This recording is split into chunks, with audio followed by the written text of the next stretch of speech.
श्री राम।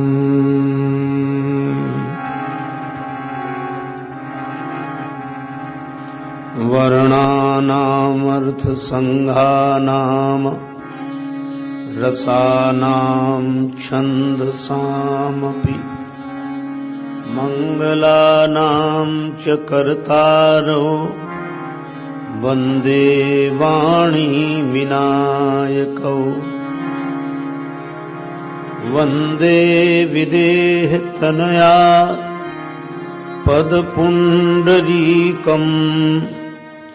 कैशोरसौरभ समाहृतयोगिचित्तम् हन्तुं प्रतापमनिशं मुनिहंस सेव्यम् सन्मानशाली परिपीत परागपुञ्जम् दूरवादलद्युतितनुम् तरुणाब्जनेत्रम् हेमाम्बरं वरविभूषण भूषितांगम् कंदर्पकोटिकमनीय किशोरमूर्तिम् पूर्तिं मनोरथ भुवाम भज जानकीशम्।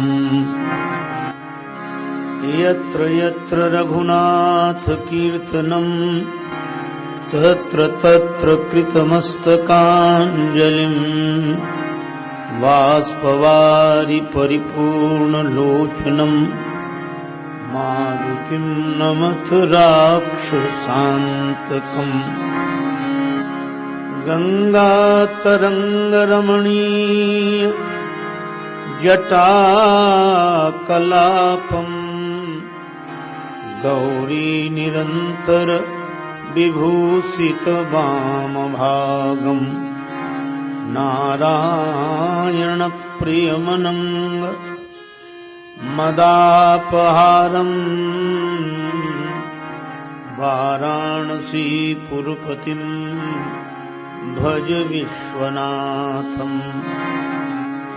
सच्चिदानंद रूपाय विश्वोत्पत्त्यादिहेतवे तापत्रय विनाशाय श्रीकृष्णाय वयं नुमः।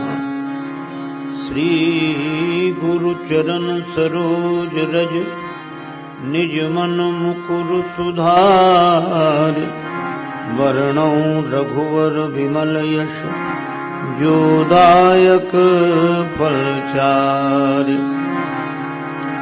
तुलसीदास जी के पद कमल बारंबार मनाए गुण गावों सिय राम की हनुमत हो सहाय। लेत सदा सुधि दीन की सहज दया के धाम जननी जनक राजेश के प्रभु श्री सीताराम। श्री सीताराम जी महाराज की जय। श्री हनुमान जी महाराज की जय। श्री गौरी शंकर भगवान की जय।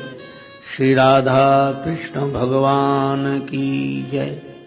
श्री तुलसीदास जी महाराज की जय। श्री गुरुदेव भगवान की जय। सब संतन की जय। सब भक्तन की जय। जय जय श्री सीताराम। जय जय श्री राधे श्याम। नमः पार्वती पतये हर हर महादेव। श्री सीताराम कथा रस रसिक श्रद्धालु श्रोता बंधुओं, श्रद्धामयी माताओं, श्री हनुमान जी महाराज की मंगलमयी कृपा और प्रेरणा से हम आप सभी संत महापुरुषों की चरण धूलि से धन्य हुए इस आश्रम के आध्यात्मिक वातावरण में उपस्थित होकर भगवान श्री सीताराम जी की मंगलमयी कथा के गायन और श्रवण का अलभ्य लाभ प्राप्त करें। उसके पूर्व अत्यंत प्रीतिपूर्वक श्री भगवान नाम संकीर्तन मिलजुल कर मस्ती के साथ बोलें। सीताराम जय सीताराम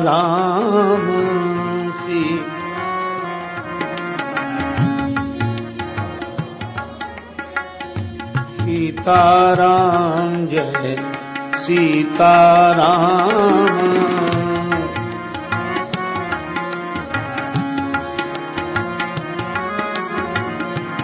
सीताराम जय सीताराम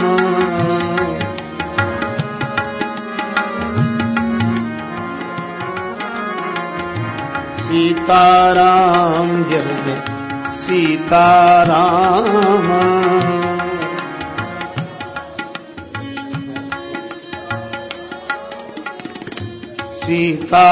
सीताराम जय सीताराम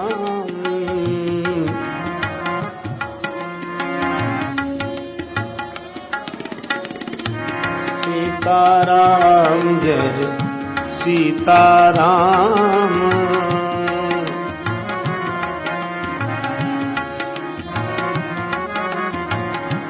सीताराम जय सीताराम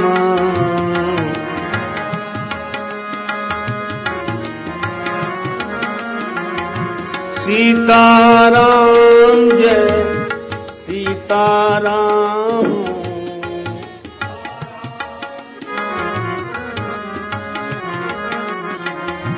सीताराम जय सीताराम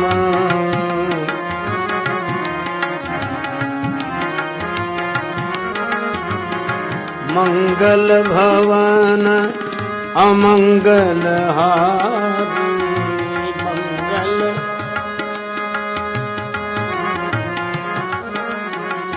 द्रवहु सुदशरथ अजिर बिहारी द्रवहु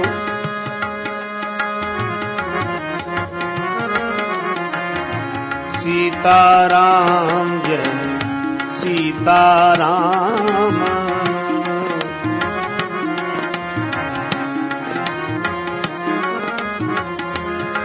सीताराम जय सीताराम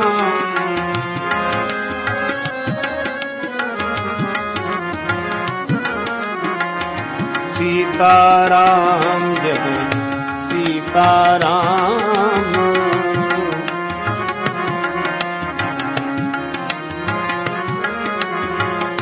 सीताराम जय सीताराम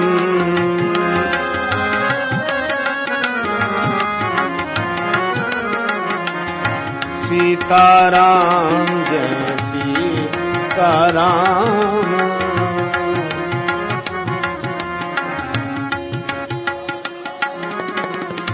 सीताराम जय सीताराम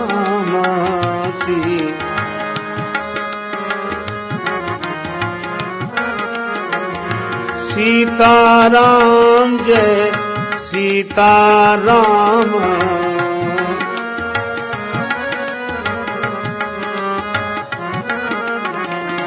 सीताराम जय सीताराम सीताराम जय सीताराम जय सीताराम सीताराम जय सीताराम जय सीताराम जय सीताराम। श्री सीताराम जी महाराज की, श्री हनुमान जी महाराज की, श्री तुलसीदास जी महाराज की। भगवान की मंगलमयी कथा के लिए प्रवचन प्रसंग हेतु प्रभु प्रेरणा से जिन पंक्तियों का चयन हुआ है वे पावन पंक्तियां इस प्रकार हैं।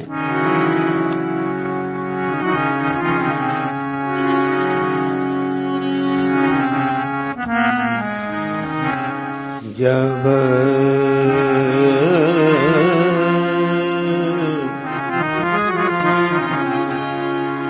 जब जब हो ये धर्म के हानि, जब जब हो ये धर्म के, जब जब हो ये धर्म धर्म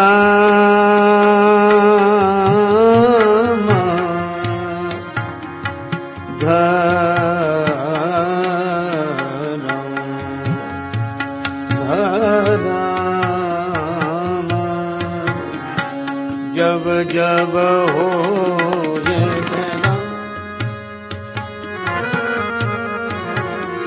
बाढ़ई असुर अधम अभिमानी,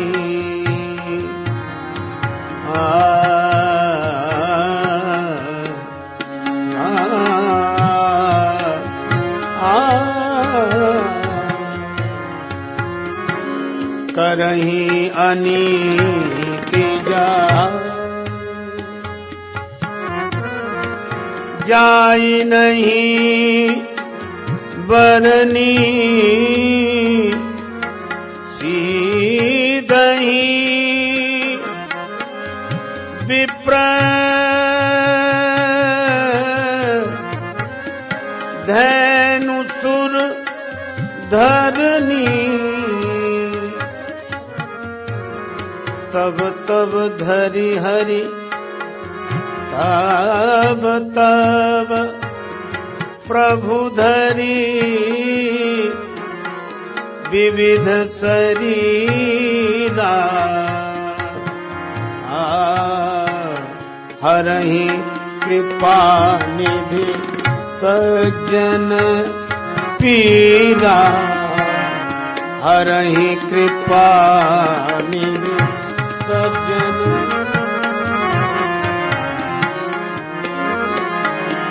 कृपा निधि सज्जन,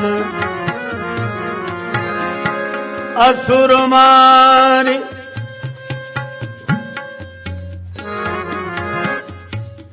असुर मारि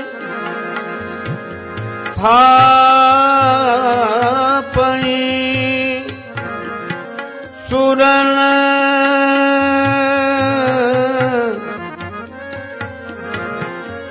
राखही निज श्रुति से तू, जग विस्तारहि विशद जस श्री राम,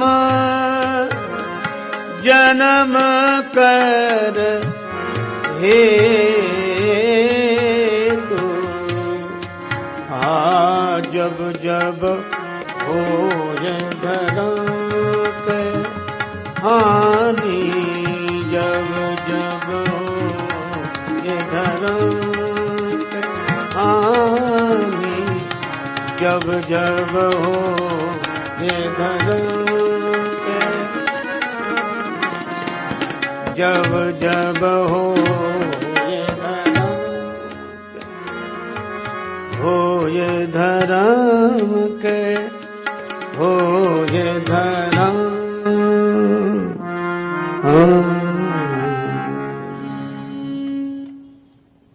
संत शेखर कलि पावन अवतार श्री सीताराम चरणाम्बुज चंचरीक श्रीमद गोस्वामी तुलसीदास जी महाराज भगवान के अवतरण का हेतु बताते हुए यह पावन पंक्तियां अपनी कालजयी कृति श्री रामचरितमानस में प्रस्तुत करते हैं, जिसका आशय है जब जब धर्म का ह्रास होता है, अधम अभिमानी राक्षसों की वृद्धि होती है और वे दुराचारी अपने अत्याचारों के द्वारा जब ब्राह्मणों को, गौ माता को, पृथ्वी को दुखी करते हैं, तब तब भगवान विविध रूपों में अवतार लेकर कृपा सिंधु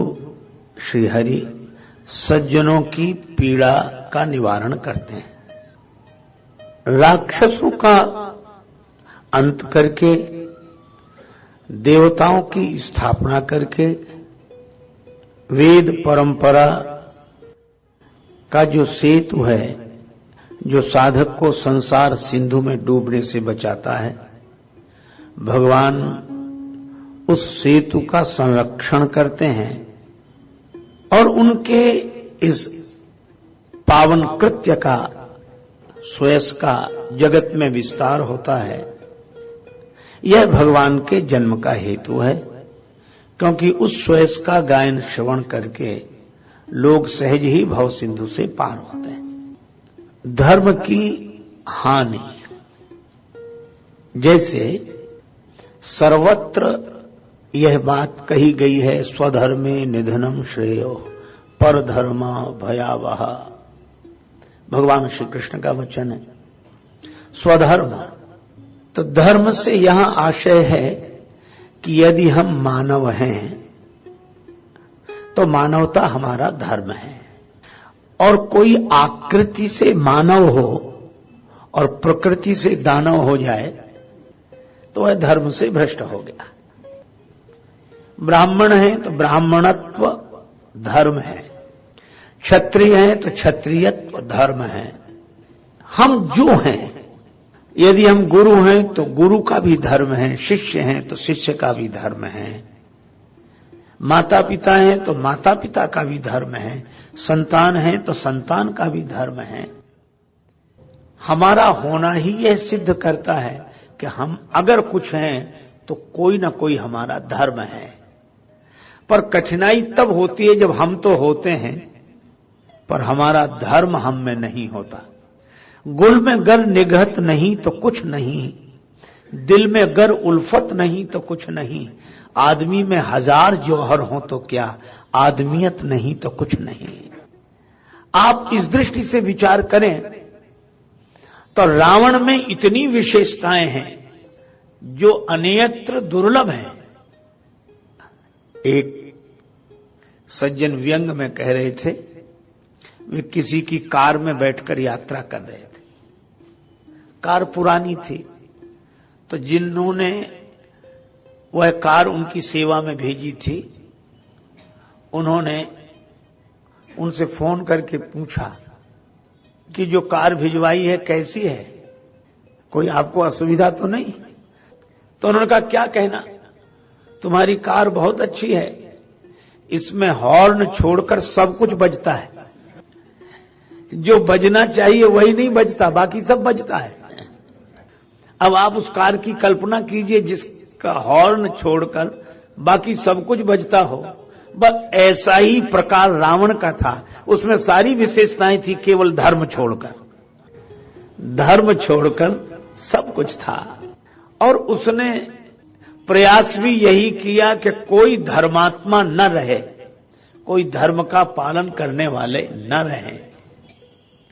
किसी का कोई धर्म नहीं होगा, कोई भी धर्म का अपने कर्तव्य का पालन नहीं करेगा, तो आप ऐसे समाज की और संसार की कल्पना कीजिए। इसलिए धर्म महत्वपूर्ण है। तब भगवान ने आश्वासन दिया पृथ्वी माता को, ऋषि मुनियों को, चिंता मत करो, मैं मनुष्य रूप में अवतार लूंगा। अब इस कथा की गंभीरता पर भी हम थोड़ा विचार करें। रावण ने अपनी मृत्यु मांगी मानव के द्वारा, लेकिन एक बात और भी साथ जोड़ी, बानर मनुज जाति दुई वारे, बंदर और मनुष्य के हाथ से मरो। अब इसमें संकेत बड़ा अच्छा है। रावण कहता है कि मैं मनुष्य के हाथ से मरूं। एक दिन मैंने और भी कहा था, फिर याद दिला रहा हूं। रावण है दानव और वह सोचता है कि मैं मनुष्य के हाथ से मरूं। इसका अर्थ है कि दानवता जब मिटेगी मानवता के द्वारा ही मिटेगी, मानव के द्वारा। पर यहां जो दूसरी बात है उस पर भी ध्यान दें, बंदर और मनुष्य। इसका अर्थ हुआ ऐसा मनुष्य जो बंदर का स्वामी हो और बंदर जिसका सेवक हो। तो अब इसका अगर काव्यात्मक ढंग से अर्थ न लिया जाए तो क्या मनुष्य की पूर्णता के लिए एक एक बंदर पाला जाए? नहीं भाई, बंदर बाहर से लाने की जरूरत नहीं है। एक एक बंदर तो प्रत्येक मनुष्य को मिला है और वो भीतर ही रहता है। अच्छा, वो ऐसा विचित्र बंदर है को भीतर रहकर भी कभी भीतर नहीं रहता। अगर वो भीतर रह जाए तो समस्या का समाधान ही हो जाए। और उस बंदर का नाम मन है। ये रहता भीतर है फिर भी भीतर नहीं रहता है। इसी को श्री कबीरदास जी ने अपनी शैली में कहा। एक देवी कह रही थी, सैया निकसी गए मैं ना लड़ी थी, सैया निकसी गए मैं ना लड़ी थी, मैं ना लड़ी थी, मैं ना लड़ी थी, सैया निकसी गए मैं ना लड़ी, मैं ना लड़ी। मानो किसी घर में झगड़ा हो गया तो महिला अपने पति की शिकायत कर रही कि मैंने उनसे झगड़ा भी नहीं किया तो भी वो निकल गए। ये किसी घर का झगड़ा नहीं है, ये अपने ही घर का झगड़ा है। और ये शिकायत करने वाली कौन है? कि ये बुद्धि है। और शिकायत किसकी कर रही है? मन की। बुद्धि कहती है कि मेरा मन से कोई झगड़ा भी नहीं था, लेकिन तो भी ये बाहर चले गए। अच्छा, बाहर चले कैसे गए? तो बुद्धि कहती है कि मन किसी भी रास्ते से बाहर जा सकता है। विडंबना क्या है इस शरीर के साथ? रंग महल के 10 दरवाजे, रंग महल के 10 दरवाजे, ना जाने खिड़की कौन सी खुली थी राम, सैया निकसी गई मैं ना लड़ी थी, सैया निकसी।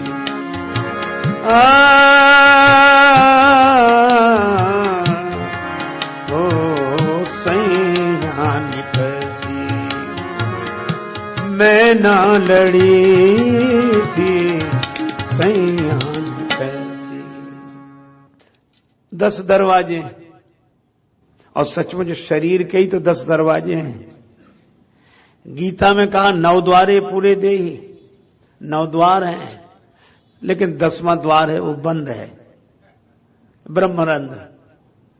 ये वीआईपी गेट है, हर एक के लिए नहीं खुलता, किसी किसी के लिए खुलता है और किसी विशेष मौके पर खुलता है। अब ये आंख भी दरवाजा है, कान भी दरवाजा है, नासिका भी दरवाजा है, रसना स्वाद में ले जाती है, श्रवण शब्द में ले जाता है, नेत्र रूप में ले जाता है। अब इतने तो दरवाजे हैं। बुद्धि कहती है मन को बाहर रहने के इतने मार्ग हैं, न जाने कौन सी खिड़की खुली थी, सैया निकसी गए मैं ना लड़ी थी। बड़ा सुंदर पद है। अंत में कबीर जी ने कहा, कहत कबीर सुनो मोरी सजनी, और ऐसे ब्याहे से तो मैं कुंवारी भली थी। कि ऐसे मन से हमारा नाता न जुड़ता तो ही ठीक था। अच्छा, बुद्धि बराबर देखती है कि मन घर में ही नहीं रहता। तो यही तो एक बंदर है जो भीतर होते हुए भी कभी भीतर नहीं रहता, बाहर दिखता नहीं है और भीतर रहता नहीं है। अच्छा, कबीरदास जी ने एक दिन और एक सत्संग किया, उसकी भी बात सुन लो। कबीरदास जी तो संत हैं, अब संतों की बात तो संत ही जाने। तो लोग आए कि महाराज कुछ सत्संग करो, तो कबीरदास जी बोले, एक अचंभा हमने देखा बंदर दूहे गाय। एक अचंभा हमने देखा बंदर दूहे गाय, और दूध दूध तो सब पी लेवे, घी वो बनारस जाए। और कहा कि हो गया सत्संग, जाओ। कहा कि महाराज कुछ समझ में नहीं आया। कबीरदास जी बोले, अटपट ज्ञान कबीर का झटपट लखा न जाए, और जो या को झटपट लखे तो सब खटपट मिट जाए। कबीरदास जी कहना क्या चाहते हैं? बंदर गाय दोह रहा है और यही जीवन का सत्य है, पर संत की वाणी है, अटपटी वाणी है। गौ नाम इंद्रियों का है, गो गोचर, गो नाम इंद्रियों का, और इन्हीं इंद्रियों के सहारे मन बाहर जाता है। तो जिनके सहारे मन जाए उन इंद्रियों को कहते हो गो, इसीलिए तो अंग्रेजी में कहते हो गो, जाओ। तो ये गो नाम इंद्रियों का है। अच्छा, इनको दोहन कौन कर रहा है?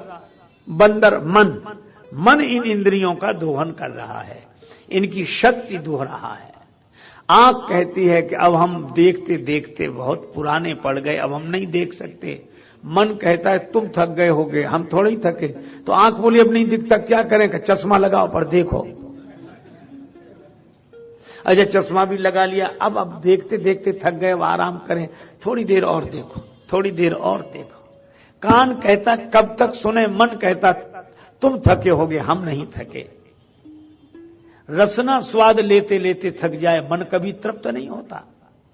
इन सब इंद्रियों की शक्ति का दोहन तो यही कर रहा है। बंदर दूहे गाय, यही हो रहा है। बंदर गाय दो रहा है, अर्थात मन इंद्रियों की शक्ति का दोहन कर रहा है। और दूध दूध तो सब पी लेवे, घी वो बनारस जाए। दूध माने इंद्रियों की यौवन शक्ति, और यौवन की जो शक्ति है वो तो ये सब पी लेता है। अब घी बनारस जाए मतलब बिना दूध का घी, अर्थात बिना शक्ति का जीवन। बिना शक्ति का जीवन बुढ़ापा, जवानी तो गई, अब बुढ़ापा बचा, तो घी बनारस जाए। बुढ़ापे में सोचते चलो काशी में मरेंगे, मुक्ति मिलेगी, चलो वहीं चलें। ये कबीरदास जी कहते हैं। तो ये मन ही बंदर है। अब यह कबीरदास जी के सत्संग को श्री तुलसीदास जी की वाणी से जोड़िए, क्योंकि सबे सयाने एक मत, शैली अलग अलग है पर संतों का अनुभव एक ही है। तो रावण कहता है कि मैं उस मनुष्य के हाथ से मरूं जिसके साथ बंदर हो और जो बंदर का स्वामी हो। इसका अर्थ यह है कि मानवता तब विकसित होगी जब हम मन के बस में न हो, मन हमारे बस में हो, तब हम मानव हैं। जब मन हमारे बस में, हनुमान जी सेवक हैं, बंदर सब सेवक हैं और राम जी स्वामी हैं। जब मन और इंद्रियां हमारे सेवक हों और हम उनके स्वामी हों, तभी हम मानव धर्म का पालन कर सकते हैं। तो रावण ने जब कहा कि मनुष्य के हाथ से मरें, तो किसी ने कहा कि बड़ी आसान मृत्यु मांग ली। रावण ने कहा कि आसान मृत्यु नहीं है। क्यों नहीं है? क्योंकि मन को बस में करने वाले मनुष्य मिलने ही कठिन होंगे। फिर भी कोई ना कोई तो मानव रहेगा। रावण बोला पहले तो इस तरह के कोई होंगे नहीं, और जो होंगे उनको हम मानव रहने नहीं देंगे। और इसीलिए मानव धर्म का पालन तो तब करे जब धर्म की बात सुने। पर रावण ने ऐसा किया, अस भ्रष्टाचारा भा संसारा, धर्म सुनिए नहीं काना। अस भ्रष्टाचारा भा संसारा, धर्म सुनिए नहीं काना। अस भ्रष्टाचारा भा संसार,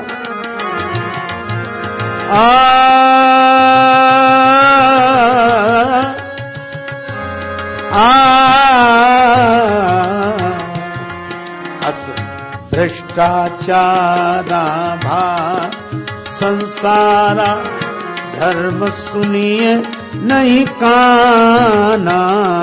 अस भ्रष्टाचारा भा संसार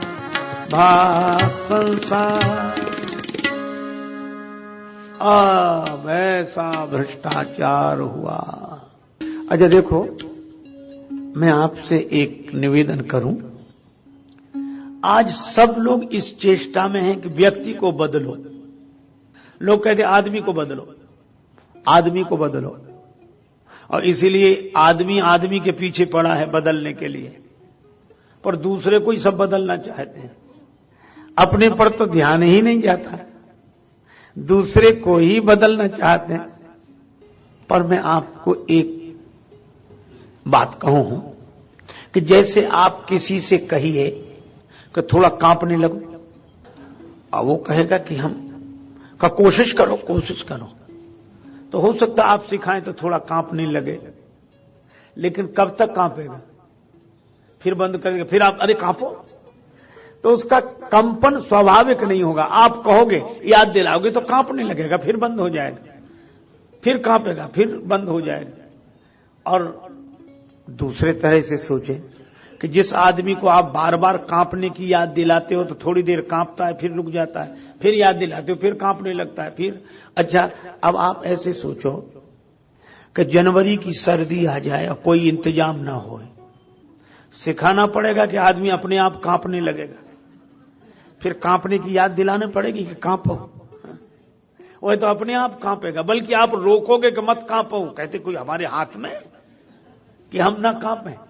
तो अब आप, एक तो है सिखाया हुआ कंपन, और एक है मौसम की सर्दी के कारण उत्पन्न हुआ कंपन। तो जो उत्पन्न हुआ कंपन है वो स्वाभाविक है, और ये सिखाया हुआ है। तो मुझे तो ये लगता है कि कांपना तब तक सिखाया जाता है जब तक जनवरी का महीना ना आ जाए, और महीना आ जाए तो आदमी अपने आप कांपने लगता है। पर सिखाया हुआ कंपन स्वाभाविक नहीं होता। आज आदमी को सिखाना पड़ता है कि धर्म का पालन करो, थोड़ी देर करता है फिर भूल, अरे फिर भूल गए, तो फिर धर्म का पालन करने लगता है। तो ये ठीक है, यह भी ठीक है, लेकिन यह स्वाभाविक नहीं है। और मैं कहता हूं कि जनवरी में जैसे आदमी अपने आप कांपने लगता है, आप व्यक्ति को मत बदलिए, व्यक्ति को मत सिखाइए, वातावरण ऐसा बना दीजिए कि धर्म का पालन आदमी अपने आप करने लगे, वातावरण का निर्माण कीजिए। रावण क्या एक एक आदमी को बदलने गया? वातावरण बदल दिया। वातावरण बदला कैसे?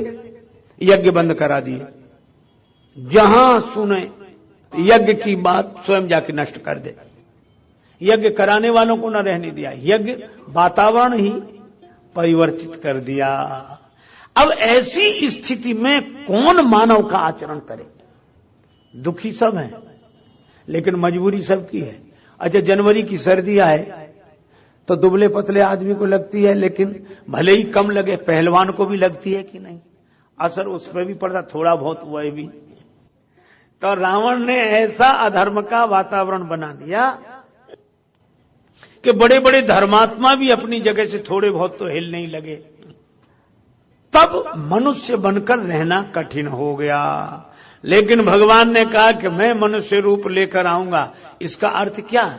इसका अर्थ यह है कि रावण के राज्य में मनुष्य बनकर रहना इंसान के बस की बात नहीं, भगवान के ही बस की बात है। इसलिए राम जी भगवान है। राम जी ने कहा मैं आऊंगा। जनि डर पहु मुनि सिद्ध सुरेसा, तुम ही लागी धरि हो नरवेसा। अंसन सैत मनुज अवतारा, लई हूं दिन कर वंश उदारा। लई हूं दिन कर वंश उदारा। लई हूं दिन कर वंश उदारा। अब भगवान ने आश्वासन दिया। अच्छा, किनके यहां आने का आश्वासन दिया? महाराज दशरथ, माता कौशल्या के यहां अयोध्या में। देखो भाई, यही दशरथ जी, कौशल्या जी पूर्व जन्म के महाराज मनु और शत्रुपा हैं। भवन में रहते रहते चौथापन हो गया तो बड़ा दुख लगा इन्हें। होय न विषय विराग, भवन बसतभा चौथपन। हृदय बहुत दुख लाग, जन्म गयऊ हरि भगति बिनु। छूट, विराग माने छूट नहीं रहा है, मन से छूट नहीं रहा है। अगर न छूटे तो कठिनाई क्या है? कठिनाई है क्या? छुड़ा लिया जाएगा, और छुड़ा लिया जाए और मन से न छूटे तो कितनी मुश्किल। हमसे वो छुड़ा लिया जाए जिसे हम मन से न छोड़ पाए। तो सही बात तो यह है कि मौत, अच्छा देखो, मृत्यु और मुक्ति, मृत्यु और मुक्ति में एक ही अंतर है। क्या? तन का छूट जाना मृत्यु है और मन का छूट जाना मुक्ति है। मन में राग न रहे तो हम मुक्त हैं, मन में राग न रहे तो हम मुक्त हैं। तन से अलग हो जाना त्याग है।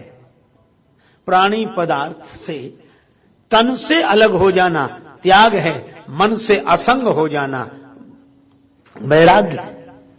अच्छा, एक बोलचाल की भाषा में हम लोग ऐसे समझ सकते हैं, बर्खास्त होने से इस्तीफा दे देना अच्छा है कि नहीं? इज्जत बनी रहेगी। तो मौत कान पकड़ के तमाचा लगाकर हमें इस सब से बर्खास्त करे, इससे इस्तीफा दे देना अच्छा है। इस्तीफा दे देने का नाम ही वैराग्य है। अच्छा, हम मन से पहले ही छोड़ दें तो मौत हमसे छुड़ाएगी क्या? तो महाराज मनु को लगा, होय न विषय विराग, भवन बसत भा चौथपन। चौथेपन में उनको लगा जन्म गयऊ हरि भगति बिनु। अच्छा देखो, पूर्व जन्म में प्रताप भानु सबको जीत लेना चाहता था, रावण बना तो उसने वही किया। जन्म कैसे संस्कारों के साथ आदमी यात्रा करता है। अच्छा, मनु जी में और दशरथ जी में भी यही साम्य है। क्या? महाराज मनु भी चौथेपन में गए, क्या पाने? भक्ति पाने। जन्म गए हरि भगति बिनु, और घर छोड़कर भक्ति को पाने के लिए गए। तो महाराज मनु चौथेपन में भक्ति को पाने के लिए संतों के पास गए, और दशरथ जी चौथेपन में भगवान को पाने के लिए सदगुरु के पास गए। महाराज मनु चौथेपन में, और ये हमारे यहां ये बड़ी सार्थक बात कही, चौथेपन में।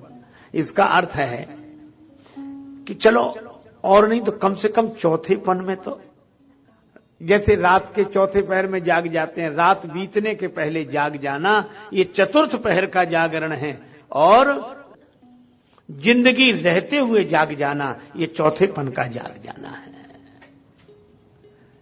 दशरथ जी गए गुरु जी के पास। गुरुदेव सब कुछ है, सब कुछ है, सब कुछ मिला है, पर जिससे मिलने के लिए यह जीवन मिला है वह नहीं मिला है। जिससे मिलने के लिए यह जीवन मिला है वह नहीं मिला है। भांति भांति भोग मिले, अंग हु अरोग मिले, सुख के संयोग मिले, जीवन की बाटी में धन अरु धाम मिले, स्वयं अरु नाम मिले, राम ना मिले तो सब काम मिले माटी में। यह दुख कभी कभी किसी किसी सौभाग्यशाली को होता है।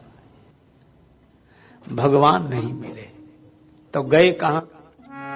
गुरु गृह तुरत गए महिपाला, चरण लागे करि विनय विशाला।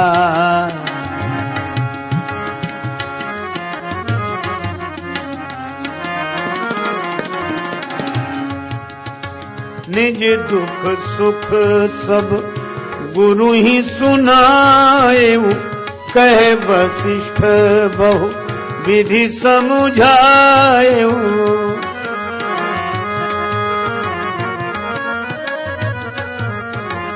धरहु धीर होई है सुत चारी, त्रिभुवन विदित भगत भयहारी।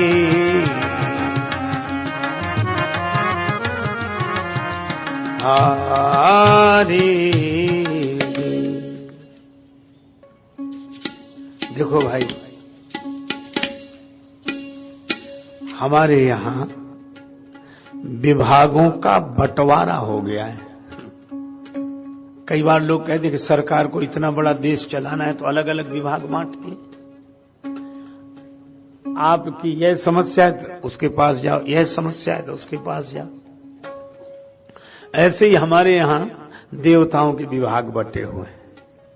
बुद्धि चाहिए सरस्वती माता के पास जाओ, धन चाहिए लक्ष्मी माता के पास जाओ। धन चाहिए तो लक्ष्मी माता के मंदिर में जाओ, बुद्धि चाहिए तो सरस्वती माता के मंदिर में जाओ, शक्ति चाहिए तो दुर्गा माता के मंदिर में जाओ। लेकिन एक बात मैं आपसे कहूं, शक्ति चाहिए तो दुर्गा माता के पास, बुद्धि चाहिए तो सरस्वती माता के पास, धन चाहिए तो लक्ष्मी माता के द्वार पर जाओ, है ना। बल चाहिए तो बजरंग बली के द्वार पर जाओ, और अगर भगवान चाहिए तो सदगुरु के द्वार पर जाओ। भगवान परम गुरु राम मिलावन हार, भगवान बिना गुरु के नहीं मिलते। गए दशरथ जी गुरु जी के पास गए। अच्छा, गुरु जी को अपना दुख भी सुनाया, सुख भी सुनाया। बहुत बार लोग अपना दुख तो सुनाते हैं, सुख छिपा लेते हैं। किसी को घाटा हो जाए तो मोहल्ले भर को सुनाएगा, और फायदा हो जाए तो किसी से नहीं, वो चलता रहता, वो कोई खास बात नहीं। पर गुरु जी को दशरथ जी ने दुख भी सुनाया और सुख भी। निज दुख सुख सब गुरु सुनाए हो, निज दुख सुख सब गुरु। कह वशिष्ठ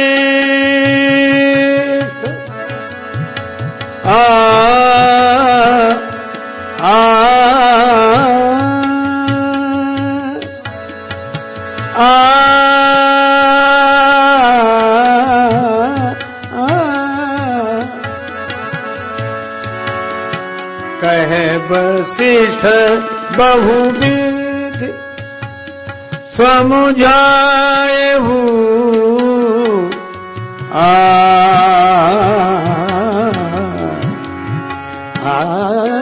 निज दुख सुख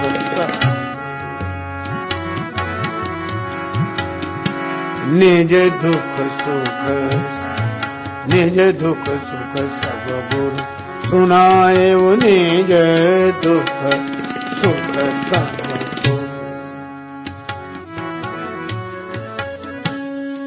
दुख भी सुनाया और सुख भी सुनाया। गुरुजनों से अपना दुख सुख सब सुनाना चाहिए। गुरुजी ने पूछा दुख क्या है? भगवान नहीं मिले। अच्छा, कई बार लोगों को यही बात समझे कि भगवान नहीं मिले तो दुख काहे का? भगवान नहीं मिले तो दुख काहे का? ये सोए हुए लोग हैं, मूर्छा में है। सही बात यह है कि हम जिसे पाने के लिए आए वही न मिले और सब चीज मिले तो जीवन का प्रयोजन क्या फिर? और आज भी गया व्यर्थ के कार्यों में दिन, बोलो तो ऐसे जीवन का कौन प्रयोजन? जिंदगी में जिंदगी का राज पाना चाहिए, जिंदगी में जिंदगी को मुस्कुराना चाहिए, जिंदगी में जिंदगी की शर्त अगर पूरी न हो तो जिंदगी को जिंदगी से रूठ जाना चाहिए। श्री रामकृष्ण देव दक्षिणेश्वर में निवास करते थे। उन दिनों पंचवटी में रात्रि को साधना करते। काली माता की स्तुति करते, प्रार्थना करते। और सायंकाल मंदिर में जब आरती का घंटा निनाद होता तो श्री रामकृष्ण रोते हुए धरती पर सिर रगड़ते, मां, मंदिर में शाम की आरती का घंटा बज रहा है, आज का दिन भी बीत गया, तू नहीं मिले, आज का दिन भी बीत गया तू। ऐसी पीड़ा, और उसी पीड़ा और छटपटाहट का परिणाम था कि उन्हें माता का दर्शन हुआ। उन्हीं रामकृष्ण देव से एक आदमी पूछने आया कि भगवान कैसे मिले, कैसे मिलेंगे भगवान? श्री रामकृष्ण देव ने कहा कि तड़पने से। तो तड़पना कैसा होना चाहिए? तड़पना, एक काम करो, क्या मेरे साथ गंगा जी नहाने चलो, बाद में बताऊंगा। ले गए। उस आदमी ने गंगा जी में जैसे ही डुबकी लगाई, श्री परमहंस रामकृष्ण देव ने उसके सिर पे हाथ रख दिया, बाहर नहीं निकलने दिया थोड़ी देर। अब बेचारा छटपटा गया, देखा कि अब ये सह नहीं पाएगा, हाथ हटा दिया, सिर बाहर आया। क्या कर रहे थे महाराज आप, यह क्या कर रहे थे? श्री रामकृष्ण देव ने कहा, तुम्हारे प्रश्न का उत्तर दे रहा था। बोले उत्तर दे रहे थे कि प्राण ले रहे थे आप? महाराज ये भी कोई उत्तर? अरे भाई,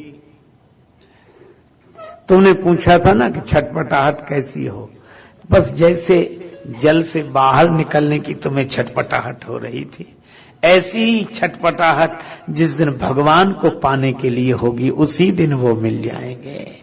पर तड़प ऐसी होनी चाहिए। मोहन प्रेम बिना नहीं मिलता, चाहे कर लो कोटि उपाय। और वही हुआ। एक क्षण आया, दशरथ जी के जीवन में तड़प जागी, और जब तड़प जागी तो गुरु जी के पास गए। गुरु जी ने कहा कि धीरज रखो, दुख क्या है? भगवान नहीं मिले, यह दुख है। भवन में सब कुछ है, पर संतान के बिना घर सूना, संतान के बिना भवन सूना, चाहे सब कुछ हो। इसी तरह जीवन में चाहे सब कुछ हो, संतान के बिना अगर भवन सूना है तो भगवान के बिना जीवन सूना है। गुरुजी ने कहा कि धीरज रखो, धरहु धीर,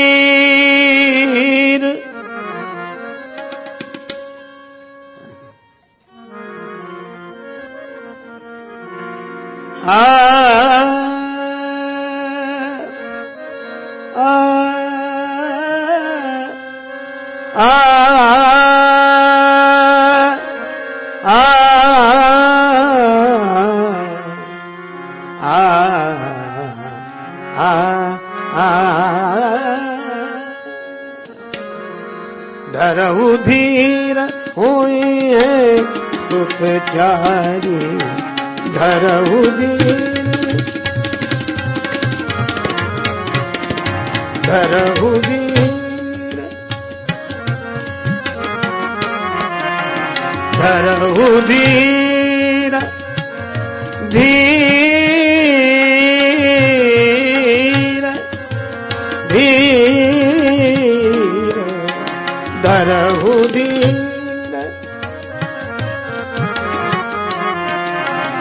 धरहु धीर होई है सुतचारी, धरहु धीर, धरहु धीर, धरहु धीर, धरहु धीर।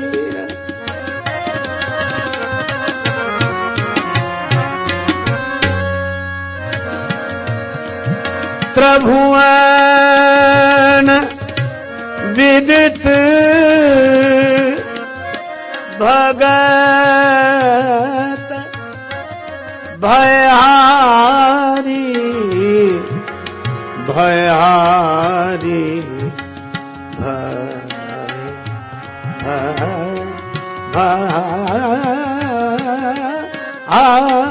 धरहु धीर,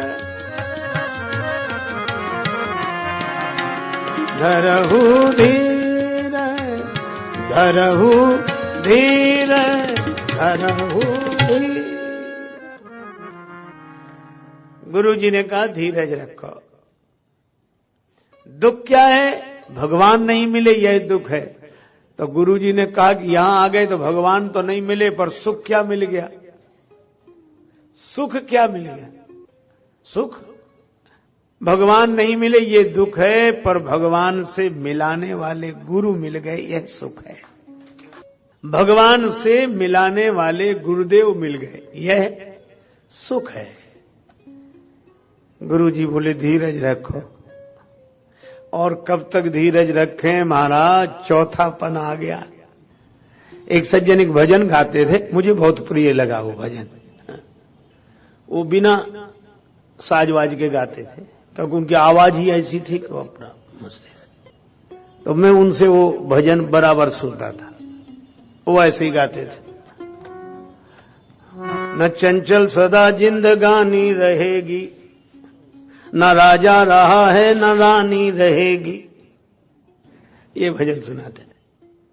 और इसी में कहते, ये सिगरेट चिल में तमाशा बफिल में, न यारों की महफिल सुहानी रहेगी। कहां कंस रावण कहां कामी कीचक, मगर याद उनकी नादानी रहेगी। और उसी में कहते, न कमलों पे हरदम मड़राएंगे भंवर, और न फूलों की बुलबुल दीवानी रहेगी। ये तो सब गाते, पर एक पंक्ति मुझे बहुत अच्छी लगती, मैं उनसे बार बार सुनता इसी भजन की। वो कहते, बुढ़ापा जो आया कदम लड़खड़ाया, बुढ़ापा जो आया कदम लड़खड़ाया, तो खड़ी कब तक बिल्डिंग पुरानी रहेगी। दशरथ जी ने कहा आप कहते धीरज रखो, उनके आने का दिन नहीं आया और हमारे जाने का दिन आ रहा है, और आप कहते धीरज रखो। क्या कर? गुरुदेव ने कहा चौथाईपन तो है, एक क्षण काफी है। कैसे कैसे नजारे देखे हैं, कैसे कैसे नजारे देखे हैं, झूठे सच्चे सहारे देखे हैं। जिंदगी में जिंदगी की नदिया के खुशी गम दो किनारे देखे हैं। और जो कभी थे सितारे हिंद, जो कभी थे सितारे हिंद, उनके भी गर्दिशों में सितारे देखे हैं। और पास आने पे जो डुबो ही डालें, ऐसे भी कुछ किनारे देखे हैं। और बातों बातों में बात बन जाती, मुर्शिदों के इशारे देखे हैं। और सूखी देखी नहीं राजेश उनकी आंखें, जो भी बंदे तुम्हारे देखे हैं। मुर्शिदों के इशारे। गुरुजी ने कहा एक क्षण काफी है, चिंता मत करो, धरो धीर, तो हम भगवान मिलेंगे। अच्छा, तो तुमने कितने समय तक इंतजार किया? चौथेपन तक। और भगवान ने आने के लिए 3 बार कहा था, सत्य सत्य पन सत्य हमारा। उन्होंने 3 बार कहा पन सत्य है, सत्य है, सत्य है, और हमारा चौथापन आ गया, नहीं आए। 4 बार, अब भी नहीं आए। गुरुजी ने कहा तो चिंता मत करो, अगर परमात्मा ने 3 बार वचन दिया और चौथेपन तक इंतजार कराया, नहीं आए, तो ये महात्मा का वचन है कि चौथेपन तक इंतजार करने वाले के घर भगवान को अब एक रूप में नहीं 4 रूपों में आना पड़ेगा, एक एक पन के बदले में एक एक रूप। हुई है सुतचारी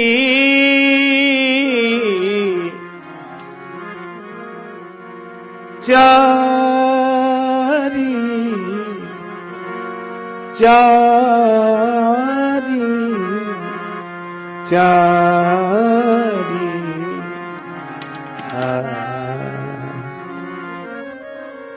गुरुजी फिर मुझे क्या करना है? गुरुदेव बोले एक ही काम करना है, घर में बैठना है। अच्छा, ये घर में बैठना बहुत मुश्किल है। अच्छा, आदमी घर में कब बैठता? चलो ऐसे सोच लो, बैठ कब नहीं पाता? एक आदमी से कहा कि भाई घर में तुम कभी मिलते ही हो? क्या बताएं महाराज, इतना काम है कि घर में बैठे ही नहीं पाते। अच्छा, काम ज्यादा होगा तो आप घर में नहीं बैठ पाएंगे, काम ज्यादा होगा तो घर में नहीं बैठ पाएंगे। बस ये व्यवहारिक सत्य है और ये व्यवहारिक घर की बात कह रहे हैं। लेकिन काम ज्यादा होगा तो आप घर में नहीं बैठ पाएंगे और कामनाएं ज्यादा होंगी तो भी आप अपने घट में नहीं बैठ पाएंगे। काम घर से बाहर ले जाता है और कामनाएं घट से बाहर ले जाती हैं। गुरुजी ने कहा, राम जी को पाना चाहते हो तो जहां राम तहां काम नहीं, जहां काम नहीं राम। अब तुम बैठ जाओ, कहां? घट में बैठ जाओ, घर में बैठ जाओ। तो भगवान कहां हैं? गुरुजी बोले कहीं हो तुम्हें वहीं मिलेंगे, वहीं मिलेंगे, तुम्हारे घर में ही मिलेंगे। जो तो भगवान को हम ढूंढ रहे हैं। गुरुजी ने कहा तुम मत ढूंढो, भगवान तुम्हें ढूंढेंगे। जो उस सांवले को सदा ढूंढता है उसे एक दिन सांवला ढूंढता है, और जिसे ढूंढने का अमल पड़ चुका है वो उस ढूंढने में मजा ढूंढता है। और अरे दिल जिसे कुल जहां ढूंढता है वो तुझ में तू उसको कहां ढूंढता है। और न पूछो पतित बिंदु क्या ढूंढता है, पतित बंधु जी का पता ढूंढता है। और इसीलिए दशरथ जी तो घर में बैठे, पर श्रृंगी ऋषि को बुलाया किसने? दशरथ जी ने नहीं। श्रृंगी ऋषि वशिष्ठ बुलावा, ऋषि वशिष्ठ बुलावा, श्रृंगी ऋषि वशिष्ठ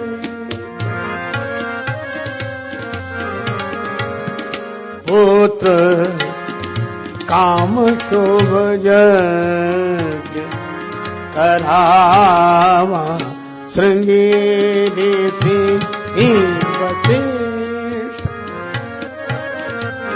बुला आ आ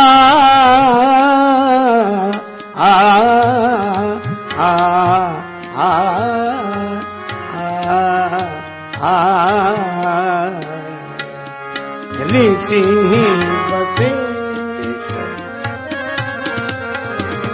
पुत्र काम शुभ यज्ञ करावा, पुत्र काम शुभ यज्ञ करावा, श्रृंगी ऋषि।